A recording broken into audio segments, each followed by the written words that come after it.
Nyawa Sri mulai terancam, inilah kisah Sewudino episode 3. Sebetulnya, Mbah Tamin ini telah menjelaskan kepada mereka bertiga tentang kondisi Dela. Jadi gadis yang dipasung ini adalah Dela Atmojo, cucu dari keluarga besar Atmojo yang dulunya cantik, periang, dan lucu, namun berubah karena korban santet. Esoknya, Mbah Tamin pamit untuk keluar dan berpesan kepada mereka untuk menjaga Dela, mengikat kakinya sebelum dimandikan, dan jangan pernah membukakan pintu siapapun yang mengetuk dan siapapun yang datang. Mereka mengiyakan.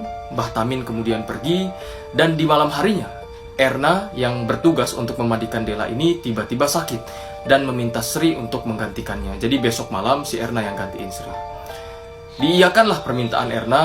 Sri kemudian sadar ternyata air untuk memandikan Dela ini habis dan Sri harus mengambilnya di luar rumah. Pergilah Sri ke sumur di luar rumah, dan ketika mengambil air, matanya tertuju kepada pepohonan, dan ternyata di pepohonan tersebut terdapat seseorang yang tengah mengamatinya. Sri ketakutan siapa orang yang ada di tengah pepohonan itu, namun dia memalingkan muka. Dan ketika dia melihatnya lagi, orang tersebut tidak ada. Sri langsung buru-buru mengambil air dan kemudian langsung masuk ke dalam. Ketika memandikan, ternyata Sri ini lupa untuk mengikat kakinya Dela, dan Dela pun bangun. Bangunlah Dela langsung mencekik leher Sri dan berkata sambil berteriak, "Kalian semua ini adalah korban santet. Mau-maunya kalian bekerja di sini." Wah, di situ giginya menyeringai, hitam, busuk, dan lain sebagainya. Di situ nyawa mereka berdua ini hampir terancam karena si Dela ini mencekiknya sangat keras. Tiba-tiba, tok, datanglah suara dari arah pintu, dan ternyata Mbah Tamin pulang. Ingat pesan Mbah Tamin, keduanya diam dulu sejenak. Dia bingung nih mau bukain atau enggak, karena Mbah Tamin berpesan jangan bukakan pintu siapapun yang datang. Ketukan pintu semakin keras, dor gitu, sampai si Dini ini, pembantu yang ketiga itu bangun. Bangunlah si Dini menghampiri mereka. "Apa kalian berdua tidak mendengar Mbah Tamin dari tadi mengetuk pintu?" Mereka berdua ini, si Erna dan Sri ini, mengatakan ke Dini, "Mbah Tamin berpesan kepada kami jangan pernah membukakan pintu." Namun karena si Dini ini memaksa, dibukakanlah pintunya. Ketika dibuka, ternyata betul Mbah Tamin pulang, matanya menatap tajam mereka bertiga. Namun anehnya, Mbah Tamin ini tidak membahas mengapa dibukakan pintunya sangat lama walaupun sudah dipanggil berkali-kali. Tanpa sepatah kata pun, Mbah Tamin akhirnya masuk ke kamarnya Dela. Di situ dia tergesa-gesa mengikat kakinya Dela dan mengelus Dela seperti seorang ayah pada anaknya.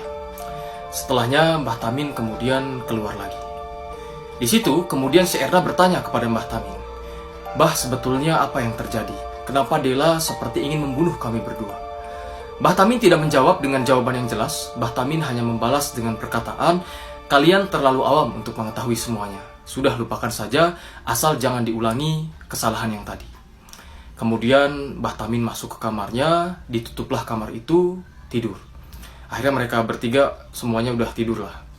Keesokan harinya, mereka ini tiba-tiba melihat Mbah Tamin pagi-pagi datang dari arah hutan ke arah rumah pulang. Di situ si Dini lah yang memberanikan diri pertama kali bertanya kepada Mbah Tamin, "Mbah, bukannya Anda semalam pulang?" gitu. Marahlah Mbah Tamin di situ, langsung dicekik si Sri. "Bukannya saya melarang kamu membukakan pintu, siapa yang datang semalam?" Dilepaskan. Dia langsung masuk, dia panik. "Kemana orang itu?" dia nanya. "Siapa yang datang?" Langsung, panik lah pokoknya. Akhirnya Sri ngomong, dia masuk ke kamarnya Mbah. Ketika masuk ke kamarnya Mbah, di situ barang-barangnya berantakan, dan betapa terkejutnya Mbah Tamin ini ketika melihat nisan yang terbuat dari kayu tergeletak di atas ranjang Mbah Tamin dan bertuliskan Atmojo. Jadi Atmojo ini adalah keluarga besar yang mereka bertiga ini mengabdikan diri di situ. Jadi keluarga kerasa Atmojo, mbah-mbah yang di awal gue ceritain. Jadi ini keluarga Atmojo, Dela juga Dela Atmojo sama. Di situ Mbah Tamin marah besar dan mereka meminta maaf. Akhirnya Mbah Tamin berpesan, "Saya akan sering keluar mulai dari sekarang. Tolong satu pesan saya diingat, jangan pernah sekali-kali membukakan pintu lagi kepada siapapun." Mbah Tamin kemudian pergi keluar dan hilang. Akhirnya ketika Sri beres mengerjakan tugas rumah tangga, Sri mulai penasaran. Sri juga sempat bertanya kepada Erna, "Apakah kamu lahir di hari Jumat Kliwon juga?" Si Erna kaget. "Betul, kamu juga?" "Iya, saya juga." Di situ Sri menyadari sesuatu, kalau ternyata bukan cuma Dela yang ada di ujung maut, tetapi mereka bertiga juga terjerat weton yang sama.